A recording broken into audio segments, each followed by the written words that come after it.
বৰ্ণালী Phukan ডাঙৰীয়ানী, happy Gogoi ডাঙৰীয়ানী, Binu বাইদেউ, doctor Sanjay Barua, আমাৰ CPIML-ৰ পংকজ দা, আমাৰ অৰুণ তিৱাৰী ডাঙৰীয়া, সুমন, মোৰ ভাতৃ সুমন, প্ৰাক্তন জিলা সভাপতি স্বপন দাস ডাঙৰীয়া, ভৱদা প্ৰমুখ্যে মই সকলোৰে মঞ্চত উপবিষ্ট মোৰ জ্যেষ্ঠজন, সন্মুখত বহি থকা মহিলা কংগ্ৰেছৰ মোৰ সহকৰ্মীসকল আৰু এই অঞ্চলৰ ৰাইজ।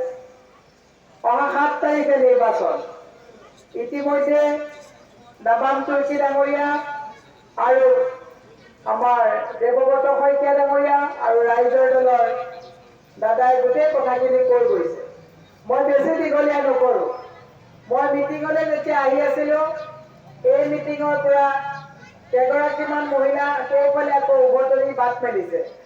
মই গাড়ীখন ওচৰতে ৰাখি সুধিলোঁ, বাইদেউ কলৈ যায়?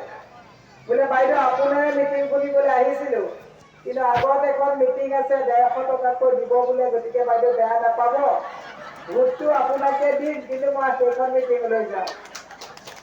ময়ো মই ধৰ্ম সংকটত পৰিলোঁ, কাৰণ মই হৈছোঁ দুখীয়া কেণ্ডিডেট। মই 150 টকা যিহেতুকে দিব নোৱাৰোঁ, মহিলাসকলৰ অভাৱ ইমান বৃদ্ধি হৈছে, 150 টকা যিহেতুকে মই দিব নোৱাৰোঁ, গতিকে মই নেযাব বুলি ক'ব পৰা অধিকাৰটো মই নাইকিয়া গৈছে তেওঁলোকে। কিন্তু প্ৰশ্নটো হ'ল, ইতিমধ্যে দেৱব্ৰত শইকীয়া ডাঙৰীয়া গোটেই কথাখিনি কৈছে, মই তালৈ নুদোহাৰো। সকলোৱে ৰাজনীতি বুজি পায়। কিন্তু মই এটা কথা ক'ব বিচাৰিছোঁ, মই মহিলা কংগ্ৰেছৰ সভানেত্ৰী হিচাপে মহিলা সমাজক মই এটা কথা ক'ব বিচাৰিছোঁ যে এইবাৰ 7 তাৰিখৰ যে নিৰ্বাচন, আৰু ইতিমধ্যে উজনিত ফাৰ্ষ্ট ফেজ আৰু ছেকেণ্ড ফেজ নিৰ্বাচন হৈ গৈছে, তাত ৰাইজে সিদ্ধান্ত লৈছে ডিব্ৰুগড়ত নৰেন্দ্ৰজ্যোতি গগৈ ডাঙৰীয়া, যোৰহাটত গৌৰৱ গগৈ ডাঙৰীয়া আৰু নগাঁৱত প্ৰদ্যুৎ বৰদলৈ ডাঙৰীয়াক ইতিমধ্যে বিপুল ভোটত জয় কৰিছে। আমি উমান পাইছোঁ। বহু পুলিং চেণ্টাৰত পুলিং এজেণ্ট নাই।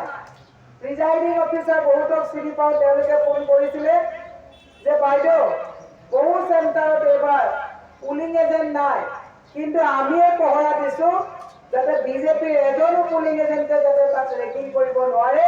আমি এবাৰ সষ্টম হৈ পহৰা দিছোঁ গণতন্ত্ৰৰ স্বাৰ্থত, সংবিধান সুৰক্ষাৰ স্বাৰ্থত।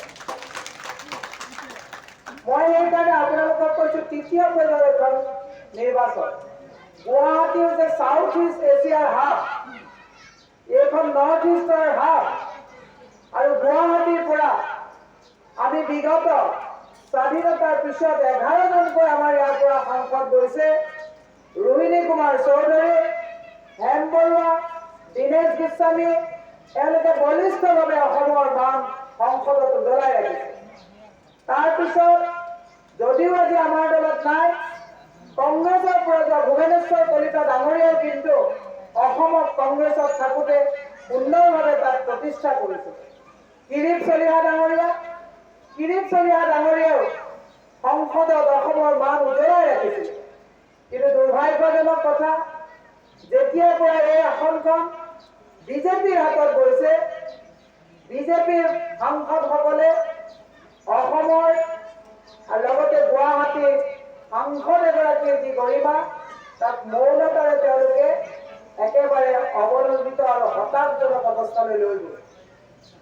সেয়ে মই আপোনালোকক আহ্বান জনাইছোঁ, 7 তাৰিখৰ যি নিৰ্বাচন, আপোনালোকে সিদ্ধান্ত ল'ব যে আপোনালোকে কেনেকুৱা এগৰাকী সাংসদক দিল্লীত পঠাব বিচাৰিছে, যে যিগৰাকী সাংসদে কেৱল হাততালি বজাব, নে অসমৰ সমস্যা, অসমৰ জনগোষ্ঠীয় সমস্যা, অসমৰ গুৱাহাটী লোকসভাৰ সমস্যাবিলাকক সজোৰে উত্থাপন কৰিব। মই যেতিয়া এই অঞ্চললৈ আহিছোঁ, মোক এজন দাদাই কৈছে, বাইদেউ আপুনি এই অঞ্চলৰ সমস্যাবিলাক জানেনে? মই কৈছোঁ মই জানো এই অঞ্চলৰ সমস্যা। গুৱাহাটী লোকসভাৰ সমষ্টিৰ এনেকুৱা এটা ব্লক নাই, এনেকুৱা এটা ৱাৰ্ড নাই, এনেকুৱা এটা মণ্ডল নাই য'ত মই 5 বাৰকৈ যোৱা নাই। মই এই সমস্যা, ইয়াৰ সমস্যা বুজি পাওঁ। বসুন্ধৰাৰ জৰিয়তে মাটিৰ পট্টাৰ যি আপোনালোকক মাটি পট্টাৰ কাহিনীৰ যিটো সমস্যা, সেই সমস্যাৰ মই বুজ লৈছোঁ। খোৱা পানীৰ যি প্ৰচণ্ড সমস্যা, কংগ্ৰেছ চৰকাৰৰ দিনত 4টাকৈ ডাঙৰ ডাঙৰ বৃহৎ খোৱাপানী প্ৰকল্প অনাৰ পিছত 70% এই প্ৰকল্পবিলাক হৈ থকাৰ পিছতো ডাবল ইঞ্জিন চৰকাৰে আজিলৈকে এইটো পানীৰ ব্যৱস্থা কৰিব পৰা নাই। যিখন চৰকাৰে পানী প্ৰাণীৰ প্ৰাণ পানী দিব পৰা নাই আৰু এইখন চৰকাৰে ৰাইজক কি সুৰক্ষা দিব প্ৰশ্ন ৰাইজৰ হাতত। আজি তাৰিখত মই মহিলা সমাজক দুটা কথা কৈ মোৰ বক্তব্য সামৰণি মাৰিম। আমাৰ আৰু এখন মিটিং আছে জালুকবাৰী সমষ্টিত, দেৰি হলে ৰাইজ অতিষ্ঠ হয়। মই মহিলা সমাজলৈ এটা কথা কৈ মই আপোনালোকৰ পৰা মোৰ বক্তব্য সামৰিম। হিমন্ত বিশ্ব শৰ্মাই কৈছিলে যোৱা নিৰ্বাচনত যে আই মাতৃসকল আপোনালোকে ভোট দিয়ক, মই মাইক্ৰ ফাইনেন্স ফ্ৰী কৰি দিম। আৰু আপোনালোকে হিয়া উজাৰি ভাবিলে কংগ্ৰেছৰ কথাবিলাকক আপোনালোকে বিশ্বাস নকৰি একদম পুৰা হিয়া উজাৰি আপোনালোকে মাইক্ৰ ফাইনেন্স ফ্ৰী হ'ব বুলি ভোট দিলে। মাইক্ৰ ফাইনেন্স ফ্ৰী হোৱাৰ পিছত আপোনালোকৰ যি 2000-4000 টকা লোন মাৰিবলগীয়া আছিলে, মাৰিলে লোন চৰকাৰে ঠিকেই, সকলোৱে নাই মৰা। তাৰপিছত বেংকত যেতিয়া লোন ফ্ৰী কৰিবলৈ যাওঁতে চহী এটা কৰি আহিলে, যোৱাকালি মোক চেণ্ট্ৰেল অফিচৰ ওচৰত, চেণ্ট্ৰেল স্কুলৰ ওচৰত এগৰাকী মহিলাই ক'লে, বাইদেউ বিৰাট বিপদত পৰিলো নহয়। কি বিপদত? বোলে বাইদেউ 4000 টকা মাইক্ৰ ফাইনেন্সৰ ফ্ৰী পালো, এতিয়া মোৰ হাজবেণ্ডৰ অটো এখন কিনিবৰ কাৰণে অলপ পইচা লাগে, লোন বিচাৰি গৈছিলো, ক'লে আপোনাৰ চিভিলটো বেয়া, আপুনি কেতিয়াও আৰু লোন নাপাব। আগতে মই এটা লোন লৈ আৰু এটা লোন মাৰো, আকৌ এটা কাম কৰো। আৰু হিমন্ত বিশ্ব শৰ্মাই 4000 টকা মাফ কৰি জীৱনৰ কাৰণে মই আৰু লোন ল'ব নোৱাৰাকৈ মোৰ চিভিলটো বেয়া কৰি দিলে।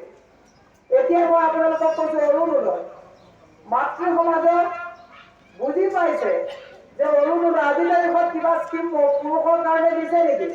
নাই দিয়া। মহিলাসকলৰ মনস্তাত্ত্বিকভাৱে আয়ত্ত কৰিছে যে লোন সম্বৰণ কৰিব নোৱাৰিলে মহিলাসকলক তেওঁলোকে হাত কৰিছে। এফালে 1200 টকা দিছে আৰু ইফালে পকেট 4000 টকাকৈ আপোনালোকক পকেট কাটি প্ৰত্যেক মাহে আপোনালোকক লুণ্ঠন কৰিছে। এখন চৰকাৰে প্ৰতি মাহে যদি 1000 কোটি টকা ধাৰ লয়, তেতিয়াহ'লে এই ধাৰৰ বোজা কোনে ধৰিব? এই ধাৰৰ বোজা আপুনি আৰু মই বুজিব লাগিব। আজি আপোনাৰ গৰ্ভত থকা সন্তানটোৰ 1,24,000 টকা ধাৰ মাতৃ সমাজে কেতিয়া বুজিব? স্কুল বন্ধ কৰা হৈছে, মদৰ দোকান অলিয়ে গলিয়ে খোলা হৈছে, 7 লাখকৈ ল'ৰা ছোৱালীয়ে যোৱা 5টা বছৰত স্কুল এৰিছে। মাতৃ সমাজে কেৱল অৰুণোদয়ৰ পিছত দৌৰি থাকিব নে? যে 7 লাখ ল'ৰা ছোৱালীয়ে স্কুল এৰিছে, এই ল'ৰা ছোৱালীবিলাকৰ ভৱিষ্যতৰ কথা মাতৃ সমাজে চিন্তা কৰিব। দুৰ্ভাগ্যজনক কথা, আজি গুৱাহাটীত 20,50,000 যুৱক যুৱতীয়ে ড্ৰাগ আসক্ত হৈ ড্ৰাগ মুক্তি চেণ্টাৰত ট্ৰিটমেণ্ট লৈ থাকিবলগীয়া অৱস্থা হৈছে। আৰু আমাৰ মাতৃ সমাজক অমৃত কলহ আৰু অমৃত বৃক্ষৰ ৰোপণৰ নামত চেলফি লোৱাই হিমন্ত বিশ্ব শৰ্মাই ঘৰৰ পৰা উলিয়াই আনি ঘৰখন বেমেজালি কৰি আপোনালোকক বিজেপিৰ ভোটাৰ হিচাপে বাধ্য কৰাইছে থাকিবৰ কাৰণে। দুৰ্ভাগ্যজনক কথা। মই কৈছো ভোট কাক দিব ৰাইজে সিদ্ধান্ত ল'ব, কিন্তু এইবাৰ 7 তাৰিখৰ নিৰ্বাচনত যদি সঠিক সিদ্ধান্ত ল'ব নোৱাৰে, এই যে 7 লাখ ল'ৰা ছোৱালীয়ে স্কুল এৰিছে, এই যে 20,50,000 ল'ৰা ছোৱালীয়ে নিচামুক্ত চেণ্টাৰ ট্ৰিটমেণ্ট লৈ হৈ থকা হৈছে, ল'ৰা ছোৱালী যদি স্কুলত যাব নোৱাৰে, মদ ভাং খাই ল'ৰা ছোৱালী আৰু দুদিনমানৰ পিছত চুৰ ডকাইতে গোটেই গুৱাহাটীয়ে অসমখন অতিবাহিত কৰিব। পিতৃ মাতৃয়ে ল'ৰা ছোৱালীৰ ভয়ত দৰ্জা মাৰি সোমাই থাকিব লাগিব। সিদ্ধান্ত ৰাইজৰ। মই শেষৰ কথাটো কৈছো, তেওঁলোকে আজি পেপাৰত আহিছে যে নিৰাপদ ঠাকুৰৰ লগত কোনো নেতা নাই। মই কেমেৰাবিলাকত দেখুৱাই দিব বিচাৰিছো যে আজি কংগ্ৰেছ দলত মোৰ লগত দিনে নিশাই কংগ্ৰেছৰ সভাপতি, বিৰোধী দলৰ দলপতি, অৰুণাচলৰ মুখ্যমন্ত্ৰী, আমাৰ ইয়াত বহি থকা গোটেইসকল মন্ত্ৰী, সাংসদ সকলো একেলগে আমাৰ লগত ঘূৰি ফুৰিছে। কিন্তু যিসকলে হয়তো ছচিয়েল মিডিয়া নাচায়, তেতিয়াহ'লে চাগে ভাবিব আয়োজনী নিৰাপদ ঠাকুৰৰ লগত কোনো নাই, অকলে অকলে চলি আছে।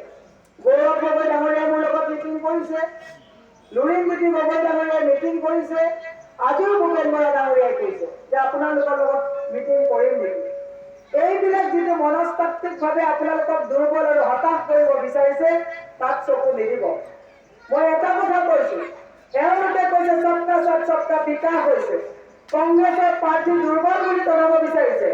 কংগ্ৰেছৰ পাৰ্টি যদি ইমান দুৰ্বল, 10 দিনত প্ৰধানমন্ত্ৰী আৰু গৃহমন্ত্ৰী ভাৰতবৰ্ষৰ সৰ্বশক্তিমান কিয় গুৱাহাটীত আহি আজি বাহৰ পাতিবলগীয়া হৈছে, তাৰ উত্তৰ ৰাইজে চিন্তা কৰি ল'ব। মীৰাপথতে যদি কংগ্ৰেছৰ কেণ্ডিডেট ইমান দুৰ্বল, তেলে নৰেন্দ্ৰ মোদীয়ে ইয়াত কিয় ৰথী মহাৰথীক ইয়াত পহৰা দিবলৈ নামাবলগীয়া হৈছে, তাৰ উত্তৰ ৰাইজৰ হাতত আছে। মই সেয়ে আপোনালোকক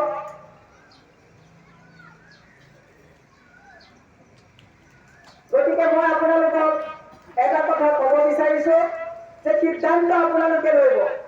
এইবাৰ তেওঁলোকে ভাবিছে, যোৱাকালি তেওঁলোকে এটা প্ৰশাসন দিছে যে যিদিনা GS ৰোডত নৰেন্দ্ৰ মোদী ডাঙৰীয়া যিদিনাখনে আহি মেটেল ডিটেক্টৰ দি ৰজাৰ দৰে বেৰিকেড বনাই পেলাই টাটা বাঢ়িব দিব আহিলে, সেইদিনাই গুৱাহাটী সমষ্টিৰ ৰাইজে সিদ্ধান্ত ললে যে ৰজাৰ তাৰিখে নিৰ্বাচন নকৰো, ৰাইজৰ জননেতাক আমি নিৰ্বাচন কৰিম। আৰু সেই যোৱাকালি অমিত শ্বাহ ডাঙৰীয়াই এই অসমীয়া কিৰণীয়া সমাজৰ মাজত তেওঁলোকে আস্থা ভাজন হ'ব নোৱাৰিব বুলি ভাবি তেওঁলোকে কিছুমান এনেকুৱা এলেকাৰ মাজত দূৰৰ পৰা মানুহ আনি পেলাই গৈছে যে যিখিনি তেওঁলোকে ভাবিছে যে সেইখিনি তেওঁলোকৰ বিজেপিৰ পকেট ভোট। গতিকে মই যোৱাকালি এটা ভিডিঅ' বুলি আহিছিল যে মহিলাসকলক বাছত আনিছে, 200 টকাকে দিছে, আৰু বাছখনৰ ভিতৰত যি 35 গৰাকী মহিলাক এখন বাছত লৈ আহিছে, লৈ অহা যিজন ৰিং লিডাৰ তেওঁ চহী কৰাইছে যে 200 টকাকে লৈছো, ৰিচিভ কৰাই লৈছে। তাতকে দুৰ্ভাগ্যজনক কথা একো নাই। কিন্তু আজি আমাৰ এই মিটিঙত মই প্ৰত্যাহ্বান জনাইছো, হিমন্ত বিশ্ব শৰ্মাই নিউজ লাইভৰ কেমেৰা পঠাই দিয়ক।